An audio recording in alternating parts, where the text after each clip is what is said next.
Hello दोस्तों, आज हम पढ़ेंगे क्रिमिनोलॉजी, पेनोलॉजी एंड विक्टिमोलॉजी का चैप्टर और इसी तरह धीरे-धीरे करके हम सारे माइनर लॉज कवर करने की कोशिश करेंगे क्यूट पीजी के लिए।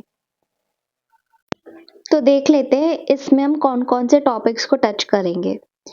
तो इसमें पहले यूनिट में introduction, notion of punishment in law, difference between crime prevention and control and theories of punishment.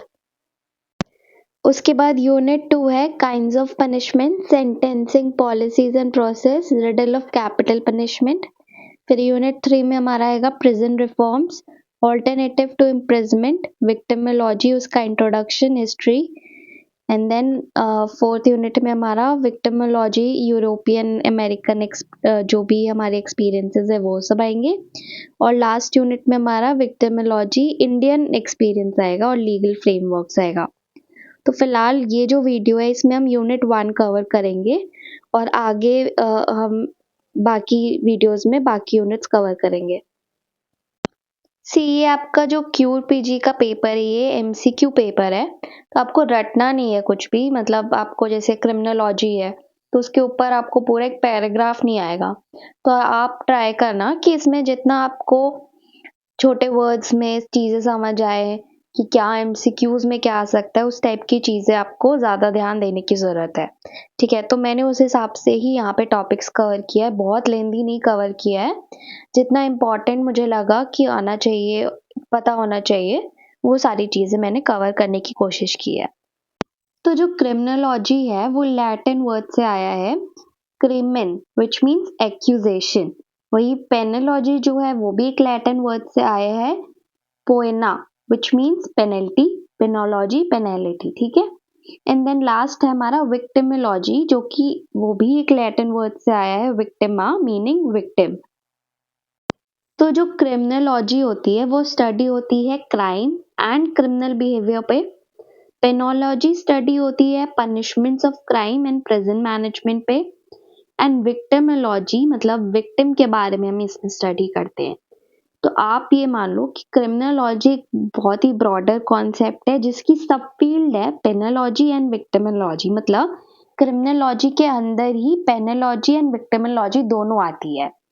तो मेन हो गया क्रिमिनोलॉजी और उसके सब ब्रांच हो गए पेनोलॉजी एंड विक्टिमोलॉजी, और यही दो हमें मेनली दिया है सिलेबस में क्यूट के। तो आई होप अब आपको ये तीनों टर्म्स कहाँ से डिराइव होते हैं और ये किस चीज़ों को स्टडी करते हैं ये आपको क्लियर हो गया होगा। नेक्स्ट हम चलते हैं पनिशमेंट पे। तो हमारा पनिशमेंट एक बहुत ही इम्पॉर्टेंट कंपोनेंट होता है क्रिमिनल लॉ का।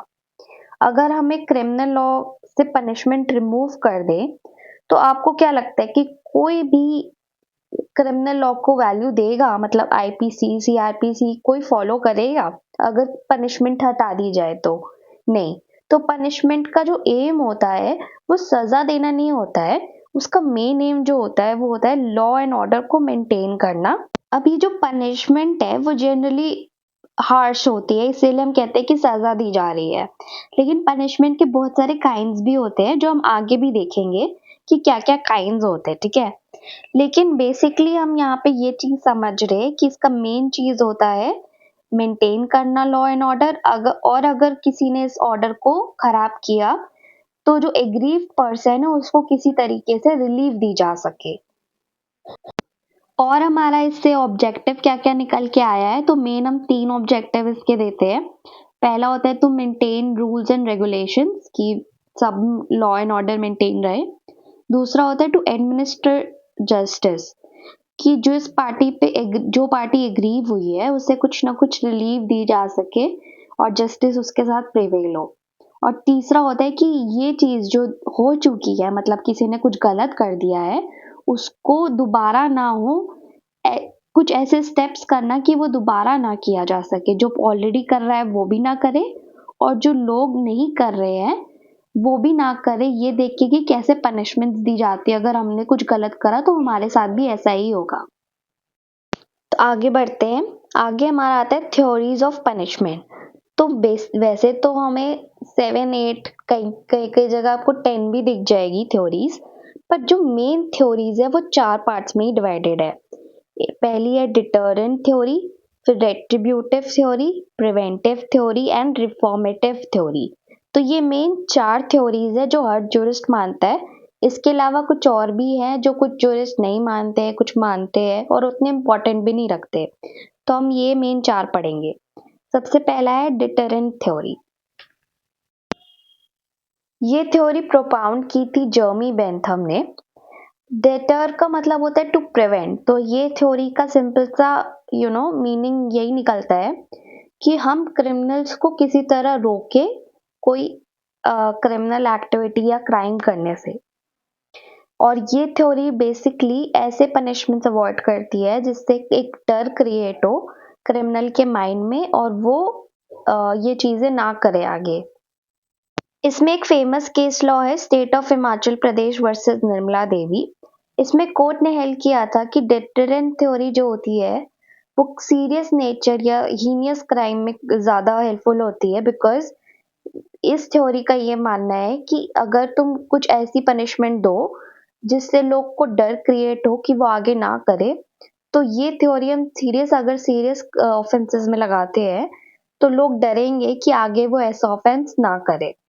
अगर इसके क्रिटिसिज्म की बात करें तो बेसिकली इसकी क्रिटिसिज्म में ये कहा जाता है कि ऐसा पनिशमेंट जो कि क्रिमिनल्स के माइंड में डर क्रिएट करता है वो तो ठीक है, लेकिन एक बार पनिशमेंट खत्म हो जाती है उसके बाद तो किसी को डर नहीं रहता उस पनिशमेंट का।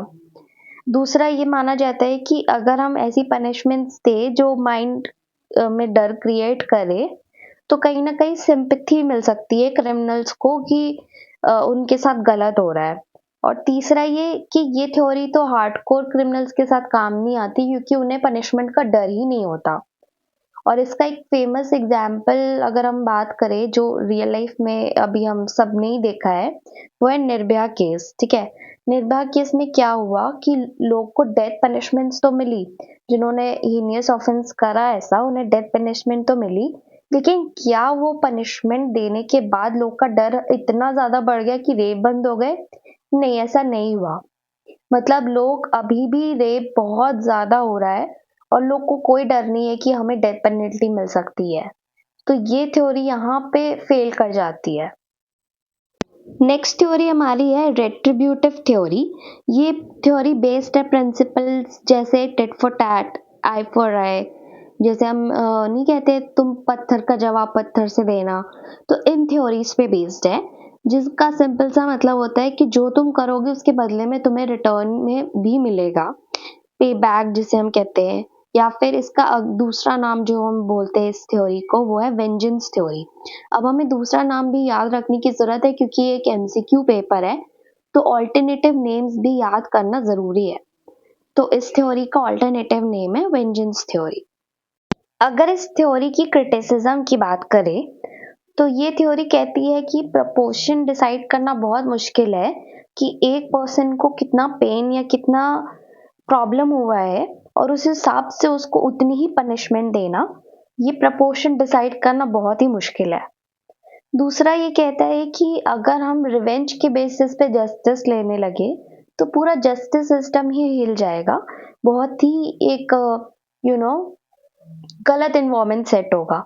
क्योंकि आप ही सोचो अगर रिवेंज के बदले में हम जस्टिस लेने लगे कि मैं भी रिवेंज लूंगा, तो कितनी ज्यादा प्रॉब्लम क्रिएट होगी कि हर अगला बंदा रिवेंज चाहेगा हर चीज का। और लास्टली इसमें ये कहता है कि जो पनिशमेंट होती है वो रिवेंज के बेसिस पे हर बार नहीं लिया जाता, पनिशमेंट्स और भी तरीके की होती है।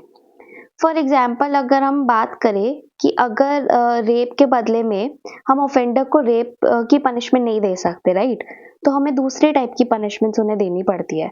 तो ये बेसिस पे आके थ्योरी यहाँ पे फेल कर जाती है। हमारी नेक्स्ट थ्योरी है प्रिवेंटिव थ्योरी।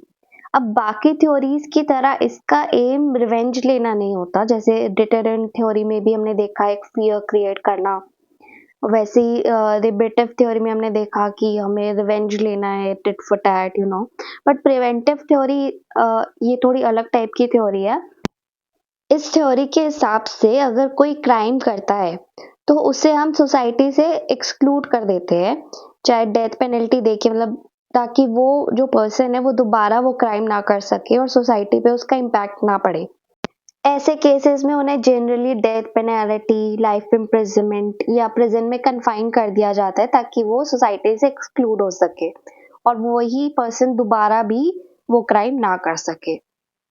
इसका एक फेमस केस लॉ था सुनील बत्रा वर्सेस दिल्ली एडमिनिस्ट्रेशन, जिसमें कोर्ट ने हेल्ड किया था कि सॉलिटरी कन्फाइनमेंट देना ज़रूरी है उन केसेस में जहाँ पे जो ऑफेंडर है वो बहुत ही हीनियस नेचर का ऑफेंस कर रहा है और उससे सोसाइटी को प्रॉब्लम हो सकती है, तो उसे सॉलिटरी कन्फाइनमेंट देना इज जस्टिफिएबल। तो ये केस इससे रिलेटेड है। इसकी अगर हम क्रिटिसिज्म की बात करें तो इसके क्रिटिसिज्म कहती है कि अगर हम ऐसी पनिशमेंट्स देने लगे जैसे डेथ पेनल्टी या सॉलिटरी कन्फाइनमेंट, तो जुवेनाइल ऑफेंडर्स के प्रति जो हमारा एम है उनको पनिश करके उनको ठीक करना, ना कि उनको सोसाइटी से एक्सक्लूड करना, उसे ये जस्टिफाई नहीं कर पाएगा। दूसरा, कुछ ऐसे भी ऑफेंडर्स होते हैं जो फर्स्ट टाइमर्स होते हैं, तो अगर हम उनको इतनी सीरियस पनिशमेंट दें जैसे डेथ पेनल्टी या लाइफ इम्प्रिजनमेंट, तो उनको सुधरने का मौका नहीं मिलेगा। तो यहाँ पे आके ये थ्योरी फेल कर जाती है। तो वही इस थ्योरी के बाद आई रिफॉर्मेटिव थ्योरी। अब रिफॉर्मेटिव थ्योरी कहती है कि hate the sin not the sinner, मतलब आप जो क्राइम है उसको हेट करो, लेकिन जो पर्सन उस क्राइम को कर रहा है उसको मत हेट करो, क्योंकि हर जो ऐसे ऑफेंस करते हैं वो बाय बर्थ गलत नहीं होते। कुछ सर्कमस्टांसेस ऐसी हो जाती है जिनकी वजह से उन्हें कुछ करना पड़ता है, जैसे चोरी करना पड़ता है, सपोज उनके घर में पैसे नहीं है जिसकी वजह से उसे थेफ्ट करना पड़ा। तो ये थ्योरी कहती है कि हमें एक मौका देना चाहिए ऐसे लोग को ठीक होने के लिए, सोसाइटी में वापस आने के लिए, और एक चांस मिलना चाहिए उन्हें ठीक होने का। वैसे तो इसमें आपको काफ़ी केस लॉज मिल जाएंगे, पर इसमें एक इम्पॉर्टेंट केस लॉ है Dharmbir versus state of UP, जिसमें सुप्रीम कोर्ट ने ओपन जेल्स का कॉन्सेप्ट इंट्रोड्यूस करा था ताकि ऐसे यंग ऑफेंडर्स को रिफॉर्म किया जा सके। और इसके अगर हम क्रिटिसिज्म की बात करें तो क्रिटिसिज्म में इंक्लूड होता है, तो उनमें आते हैं हैबिचुअल ऑफेंडर्स। अब हैबिचुअल ऑफेंडर्स का ये है कि वो बार बार उनको क्राइम करने की आदत होती है, तो अगर आप रिफॉर्मेटिव थ्योरी के अंदर आप उनको सोसाइटी में वापस जाने दो तो वो फिर से जाके क्राइम ही करेंगे, वो ठीक नहीं होते हैं। दूसरा हम बात करते हैं एग्रीव पर्सन की, कि एग्रीव पर्सन के पॉइंट ऑफ व्यू से रिफॉर्मेटिव थ्योरी गलत है, क्योंकि जिसके साथ गलत हुआ है वो अपने ऑफेंस क्रिमिनल को, ऑफेंसर को बाहर आराम से घूमते हुए दोबारा देखेगा, तो उसे गलत, अपने साथ काफी गलत लगेगा, राइट। मतलब एज एन अगर आप एग्रीड पर्सन हो तो उस पॉइंट ऑफ व्यू के हिसाब से वो गलत है। तो यहाँ पे हमारी थ्योरी खत्म होती है और हम आते हैं नेक्स्ट टॉपिक पे, क्राइम प्रिवेंशन एंड कंट्रोल। तो इन दोनों का डिफरेंस जानते हैं कि क्राइम प्रिवेंशन और कंट्रोल में क्या डिफरेंस होता है। देखो, ये टर्म्स अपने आप में ही हमें बहुत कुछ बताते हैं। कंट्रोल इस मॉडल पे बेस्ड है कि सपोज आपने कोई क्राइम किया, क्राइम करने के बाद आपको क्रिमिनल को सजा मिलेगी और जस्टिस दिया जाएगा, और उस हिसाब से ऐसे लॉज बनाए जाएंगे जिससे हम सोसाइटी को प्रोटेक्ट कर सके क्राइम होने के बाद। लेकिन प्रिवेंशन जो होता है वो बात करता है कि हम क्राइम होने से पहले ही उसको रोक सके। इसमें भी गवर्नमेंट जो होती है वो लॉज बनाती है, जुडिशियल सिस्टम होता है, पर इसको मेन फोकस यहाँ पे किया जाता है कि क्राइम होने से पहले ही उसको रोका जा सके। Prevention is better than cure. वही बात हो रही है यहाँ पे कि कंट्रोल करने से बेटर है कि आप क्राइम को प्रिवेंट करो, उसको होने से ही रोको। कुछ ऐसे स्ट्रिक्ट लॉज बनाओ कि लोग क्राइम करने से पहले ही सोचे कि हाँ, अगर मैंने ये किया तो मुझे ये पनिशमेंट मिलेगी, तो मैं नहीं करूंगा ये क्राइम, राइट। तो हम फटाफट छोटा सा रिकैप देख लेते हैं। सबसे पहले हमने बात करी कि 3 डिपार्टमेंट्स होते हैं, क्रिमिनोलॉजी, पेनोलॉजी एंड विक्टिमोलॉजी। क्रिमिनोलॉजी के 2 सब पार्ट्स हैं, पेनोलॉजी एंड विक्टिमोलॉजी। फिर हमने देखा कि क्या क्या स्टडी होती है इन तीनों में। फिर हमने देखा कि पनिशमेंट क्या होता है। और फिर हमने बात की कि 4 थ्योरीज होती है पनिशमेंट की, deterrent, retributive, preventive and reformative, right. और ये चारों थ्योरीज के हमने केस लॉज और क्रिटिसिज्म, ये सबके थ्योरीज के हमने देखे। और लास्ट में हमने बात करी कि crime prevention and crime control में क्या डिफरेंस होता है। तो आज का लेक्चर हम यही खत्म करते हैं और आगे के पार्ट्स हम नेक्स्ट वीडियो में देखेंगे। Thank you.